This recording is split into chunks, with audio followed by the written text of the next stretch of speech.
የጂኦፖለቲካው የኃይል ሚዛን የሚወዛወዝበት የታላቁ አውሮፓ መሪዎች በስጋትና በጥርጣሬ የሚናወጡበት የአትላንቲክ ማዶ ጥምረት ደግሞ በብርቱ ንፋስ መሃል እንደቆመ ሻማ እጣ ፈንታው በሚወሰንበት የታሪክ ምዕራፍ ላይ ያለ ይመስላል። በቱርክ ምድር ላይ የሚካሄደው የሰሜን አትላንቲክ ጦር ቃል ኪዳን ድርጅት ኔቶ የመሪዎች ጉባኤ ተራ ዲፕሎማቶች ስብስብ ወይም የወግ የሰላምታ መለዋወጫ መድረክ አይደለም። ይልቁንም የ21ኛው ክፍለ ዘመን ታላቁ የኃይል ቁማር የሚጫወትበት የአሜሪካው ፕሬዝዳንት ዶናልድ ትራምፕ ፍላጎታቸውን በጥምረቱ ላይ በይፋ የሚጭኑበትና አውሮፓ የራሷን የደህንነት ዕጣ ፈንታ በገዛ እጇ እንድትወስን የምትገደድበት የታሪክ መስቀለኛ መንገድ ነው። ባለፈው ዓመት በተካሄደው የሕግ ጉባኤ ታሪካዊ ውሳኔ ፕሬዝዳንት ዶናልድ ትራምፕ ለኔቶ አባላት ያስተላለፉት መልእክት ድቅድቅ ጨለማን እንደሚቀድ መብረቅ ግልጽና የማያሻማ ነበር። አሜሪካ ለአውሮፓ ነጻ የጥበቃ አገልግሎት የምትሰጥበት ዘመን አብቅቷል።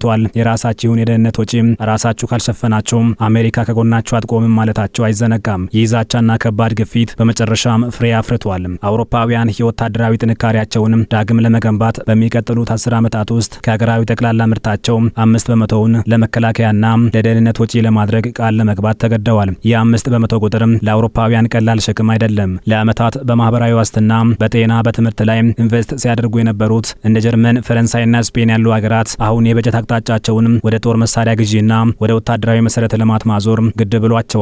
የስፔን መንግስት ይህንን ትልቅ ግብ በአጭር ጊዜ ውስጥ ማሳካት እንደማይችል በግልጽ ቢናገርም አብዛኞቹ የኔቶ አባላት ግን የትራምፕን ቁጣ የፈሩ በሚመስል መልኩ ጥያቄውን በአስቸኳይ ተቀብለው ወደ ስራ ገብተዋል። በኔቶ የአሜሪካ አምባሳደር ማት ዊትከር ለጋዜጠኞች በሰጡት መግለጫ ፕሬዝዳንት ትራምፕ ሁሉም አጋሮች በአስቸኳይና ያለምንም ማመንታት ወደ 5% የመከላከያ በጀት መስመር እንዲገቡ ይፈልጋሉ ሲሉ የነጩን ቤተ መንግስት ቁርጠኝነት ገልጸውታል። ይህ የቅንጦት ጥያቄ ሳይሆን በአስቸኳይ ሊተገበር የሚገባው የህልውና ጉዳይ ነው። በሌላ አነጋገር የአንካራው ስብሰባ ለአውሮፓ መሪዎች ባለፈው ዓመት የገቡትን ቃል ማክበር አለማክበራቸውን የሚያሳይ የመጀመሪያው የውጤት ካርድ የሚሰጥበት መድረክ ነው። የኦርሴን የጥናት ተቋም ከፍተኛ ተመራማሪ ሉክ ኮፊ እንደተናገሩት የአውሮፓ መሪዎች ትክክለኛውን ካርድ ይዘው ከመጡና ዝርዝር የክፍያ እቅዳቸውን ካሳዩ ትራምፕ በጉባኤው ላይ የድል ሳቃቸውን እንዲስቁ ይፈቅድላቸዋል።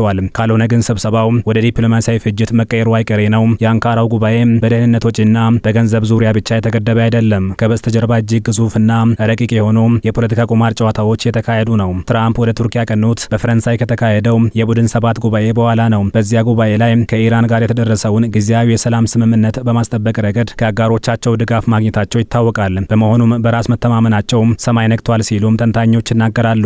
አሁን ደግሞ ትራምፕ አይናቸውን 5ኛ ዓመቱን ወደ ያዘውና አውሮፓን እያደማ ወደሚገኘው የሩሲያና ዩክሬን ጦርነት አዙረዋል። በነገው ዕለት ትራምፕ ከዩክሬኑ ፕሬዝዳንት ዜሌንስኪ ጋር ፊት ለፊት ተገናኝተው በዚህ አዳራሽ ውስጥ ይነጋገራሉ ተብሏል። ከዚህ ወሳኝ ስብሰባ አስቀድሞ በፈረንጆቹ ሐምሌ 4 ቀን አሜሪካ የነጻነት ቀኗን በምታከብርበት ዕለት ትራምፕ ለዜሌንስኪም ሆነ ለሩሲያው ፕሬዝዳንት ቭላድሚር ፑቲን ስልክ ደውለው ማነጋገራቸው ጉዳዩን በቁም ነገር የያዙት መሆኑን ፍንጭ ይሰጣል። አሜሪካ ለዩክሬን የምታደርገውን ቀጥተኛ የገንዘብ ድጋፍ ብታቆምም የኔቶ አውሮፓውያን አባላትና ካናዳ ግን ለ2026 ብቻ 70 ቢሊዮን ዩሮ የሚያወጣ የጦር መሳሪያ ስልጠናና ወታደራዊ ቁሳቁስ ለዩክሬን ለመስጠት ቃል ገብተዋል። ይህ ፈንድ የሚገኘው ከሀገራቱ የሁለትዮሽ ስምምነትና የአውሮፓ ህብረት ካዘጋጀው የ60 ቢሊዮን ዩሮ የብድር ጥቅል ነው። አሜሪካ በዚህ ፈንድ ውስጥ አንድም ሳንቲም አታወጣም። ነገር ግን አውሮፓውያን ለዩክሬን ጋሻ መሆናቸውን እንዲቀጥሉ በእጅጉ ትፈልጋለች። በጉባኤው ላይ ያልተገመተ ሌላ ትልቅ አጀንዳ እንዳለም ይነገራል። ትራምፕ ከጉባኤው ጎን ለጎን ከአዲሱ የሶሪያ ፕሬዝዳንት አህመድ አልሻራ ጋር ለመገናኘት ቀጠሮ ይዘዋል። የቀድሞውን አምባገነን መሪ ባሻር አልአሳድን ከስልጣን ያስወገዱትና የእስላማዊ አማጽያን ቡድን መሪ የነበሩት አህመድ አልሻራ በአሁኑ ወቅት ከነጩ ቤተ መንግስት ግፊት በዝቶባቸዋል። ትራምፕ በይፋ እንዳሉት ሶሪያ በሊባኖስ የሚንቀሳቀሰውንና በኢራን ድጋፍ የቆመውን ሂዝቦላን ለመምታት ትልቅ ሚና እንድትጫወት ይፈልጋሉ። ነገር ግን አዲሱ የሶሪያ መሪ አህመድ አልሻራ ሀገራቸው ከዓመታት የእርስ በርስ ጦርነት በኋላ ገና እያገገመች ባለችበት በዚህ ወቅት በሌሎች ሀያላን ጦርነት ውስጥ እጃቸውን ለመክተት ፍላጎት እንደሌላቸው አስቀድመው ለዋሽንግተን ዲፕሎማቶች አስታውቀዋል። ይህ በትራምፕና በአልሻራ መካከል የሚደረገው ስብሰባ በከፍተኛ ውጥረት የታጀበ እንደሚሆን ይጠበቃል። የፕሬዝዳንት ትራምፕ ዲፕሎማሲያዊ አካሄድ ሁልጊዜም በግል ስሜቶችና በቂም በቀል የታጀበ ነው። በፈረንሳይ የነበረው ስብሰባ በጥሩ ሁኔታ መቋጨቱ ቢነገርም ትራምፕ ወደ አሜሪካ እንደተመለሱ ግን ግንኙነቶችን በገዛ እጃቸው አሻክረዋል። የእንግሊዙ ጠቅላይ ሚኒስትር ኬር ስታርመር በይፋ የስልጣን መልቀቂያቸውን ሳያቀርቡ አስቀድሞ ትራምፕ በስደትና በኃይል ፖሊሲው ከስሯል፣ በቅርቡ ይለቃል በማለት ተንብየው ነበር። ይህም በተግባር ተፈጽሟል። ከጣሊያኗ ጠቅላይ ሚኒስትር ጆርጂያ ሜሎኒ ጋር የገጠሙት ግብግብ ግን የዓለም መገናኛ ብዙሃን ዋነኛ መነጋገሪያ ሆኗል። ትራምፕ ጠቅላይ ሚኒስትር ሜሎኒ አብራኝ ፎቶ ለመነሳት ተማጽናኛለች ሲሉ ሜሎንና መገናኛ ብዙሃኖቿ በከፍተኛ ቁጣ አስተባብለዋል። ከካናዳው ጠቅላይ ሚኒስትር ማርክ ካርኒ ጋር ያላቸው ግንኙነትም ቢሆን በጥርጣሬና በውጥረት የተሞላ ነው። የፈረንሳዩ ፕሬዝዳንት ኢማኑኤል ማክሮን ባለፈው ወር በቨርሳይ ቤተ መንግስት ለትራምፕ እጅግ ደማቅ የራት ግብዣ በማድረግ ልባቸውን ለመግዛት ቢሞክሩም በሁለቱ መሪዎች መካከል ያለው ልዩነት ግን አሁንም እንደቀጠለ ነው። ይህንን በትራምፕና በአውሮፓ መሪዎች መካከል ያለውን ፍጥጫ ለመቀነስና አጋሮችን ለማረጋጋት ከአሜሪካ ሴኔት የተመረጡ የሁለቱ ፓርቲዎች ማለትም የዴሞክራትና የሪፐብሊካን ልዑክ ወደ አንካራ ተጉዟል። የልዑኩ መሪ የሆኑት ዴሞክራቷ ሴናተር ጂን ሻይን የትራምፕን አካሄድ ተችተዋል። አውሮፓውያን የእኛ ምርጥ አጋሮች፣ ታማኝ የጦር ወዳጆቻችን እንዲሁም የንግድ አጋሮቻችን ናቸው። ለብሔራዊ ደህንነታችንም ሆነ ለምጣኔ ሀብታዊ ስኬታችን እነሱ ወሳኝ ናቸው። ይህንንም የአሜሪካ ኮንግረስ በሚገባ ይረዳል። አሁን ያለው የትራምፕ አገዛዝ ግን ይህንን መረዳት የተሳነው ይመስላል ሲሉ ተናግረዋል። ኔቶ 3.0 በመባል የሚታወቀውና በትራምፕ መንግስት ስር እየተቀረጸ ያለው አዲሱ ወታደራዊ ስትራቴጂ ዋና ፍልስፍና አውሮፓ የራሷን ደህንነት በራሷ አቅም እንድትሸፍን ማድረግና አሜሪካ ግንባር ቀደም ተዋናይነቷን እንድታቆም ማስቻል ነው። በዚህም አሜሪካ ወታደራዊ ኃይሏንና ትኩረቷን ወደ ኤስያ ፓሲፊክ እንድታዞር መንገድ ይከፍትላታል ተብሎ ታምኖበታል። ይህ ስትራቴጂ በአሜሪካ የመከላከያ ሚኒስትር ዴኤታ ኤልብሪጅ ኮልቢ አማካኝነት ቀደም ብሎ የቀረበ ቢሆንም ባለፈው ወር ግን የመከላከያ ሚኒስትሩ ፔት ኤግዜት ለአውሮፓውያን መርዶ የሚሆን ንግግር አድርገዋል። አሜሪካ በአውሮፓ ባላት የጦር ኃይልና ይዞታ ላይ የ6 ወር አስቸኳይ ግምገማ እንደምታደርግ አስታውቀዋል። ይህ ውሳኔ በአውሮፓ ትልቅ ድንጋጤን ፈጥሯል። አሜሪካ ወታደሮቿን ሙሉ በሙሉ ከአውሮፓ ልታስወጣ ትችላለች የሚል ስጋት ነክሷል። ትራምፕ ራሳቸው በዚህ ጉዳይ ላይ ግራ የሚያጋቡ ምልክቶችን ሲሰጡ ቆይተዋል። ከሳምንታት በፊት 5000 የአሜሪካ ወታደሮችን ከፖላንድ እንዲወጡ አዘው እንደገና ከጥቂት ቀናት በኋላ 5000 ወታደሮችን ወደ ፖላንድ ልካለው ሲሉ የተናገሩት ተቃራኒ ንግግር የኔቶ ወታደራዊ አዛዦችን ሳይቀር ግራ አጋብቷል። ሴናተር ጂን ሻይን ይህንን የኔቶ 3.0 ጽንሰ ሀሳብ ሲያጣጥሉ ይህ እቅድ ፕሬዝዳንት ፑቲንና ሩሲያን በአውሮፓና በአሜሪካ ላይ የደቀኑትን እውነተኛ አደጋ ካለመረዳት የመነጨ ነው ብለዋል።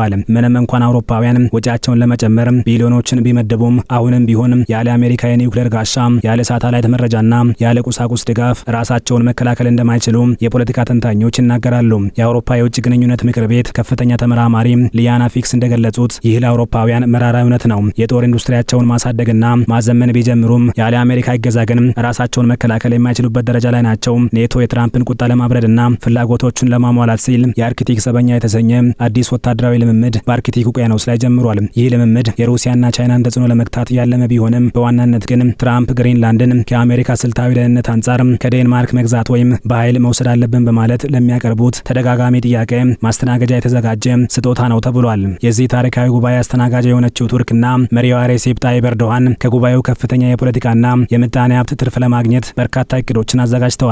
ኤርዶሃን ራሳቸውን በትራምፕ ዘንድ የቅርብ ወዳጅ አድርገው ማቅረብ መቻላቸውን እንደ ትልቅ እድል ይቆጥሩታል። የአንካራው መሪ ከዋሽንግተን አቻቸው ጋር በሚያደርጉት የሁለትዮሽ ስብሰባ ላይ በአሜሪካ የተጣለባቸው የምጣኔ ሀብት ማዕቀብ እንዲነሳና ቱርክ የሩሲያን ኤስ-400 ሚሳኤል በመግዛቷ ምክንያት ከታገደችበት ከታዋቂው የኤፍ-35 የላቀ የጦር ጄት ፕሮግራም ዳግም እንድትቀላቀል ጫና ያደርጋሉ። በተጨማሪም ቱርክ ፈረንሳይና ጣሊያን ጋር በመተባበር የኤስኤምፒቲ የሚሳኤል መከላከያ ስርዓትን ለመግዛት የምታደርገውን ድርድር በአንካራው መድረክ ላይ ታሳልጣለች። በመዲናዋ በሚካሄደው የጦር ኢንዱስትሪ ፎረም ላይ የቢሊዮን ዶላሮች የጦር መሳሪያ ሽያጭ ስምምነቶች እንደሚፈረሙም ይጠበቃል። ቱርክ በኔቶ አባላት መካከል ያለውን የጦር መሳሪያ ንግድ ገደብ ሁሉ እንዲነሳ በይፋ እንደምትጠይቅ ተመላክቷል። በተጨማሪም የኔቶ የውጭ ጉዳይ ሚኒስትሮች ከባህሬን፣ ኩዌት፣ ኳታርና የተባበሩት አረብ ኤሚሬቶች አቻቸው ጋር በመሆን የአረብ ባህረ ሰላጤ ደህንነትና በሆርሙዝ የባህር ወሽመጥ ያለውን የባህር ላይ ነጻነት በተመለከተ ልዩ ውይይት እንደሚያደርጉም ተነግሯል።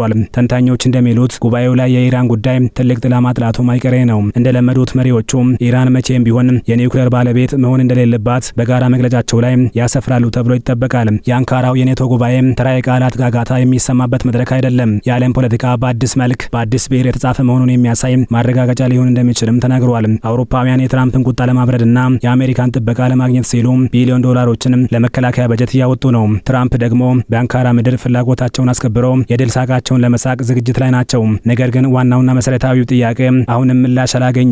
ይህ በገንዘብ ግፊት፣ በዛቻና በዲፕሎማሲያዊ ሽኩቻ ላይ የተመሰረተ ጥምረት እውነተኛና ታላቅ የጦርነት አደጋ ሲመጣ ጸንቶ መቆም ይችላል ወይንስ አንድ ለሁሉም ሁሉም ለአንድ የሚለው ታሪካዊው የኔቶ መመሪያ በትራምፕ የአሜሪካ ትቅደም ጽኑ ፖሊሲ ስር ተጨፍልቆ ታሪክ ሆኖ ይቀራል ለሚለው ጥያቄ በአንካራና ከዚያ በኋላ ባሉ ጊዜያት በሚወሰዱ የታላላቆቹ እርምጃዎች መልሱ የሚገኝ ይመስላል።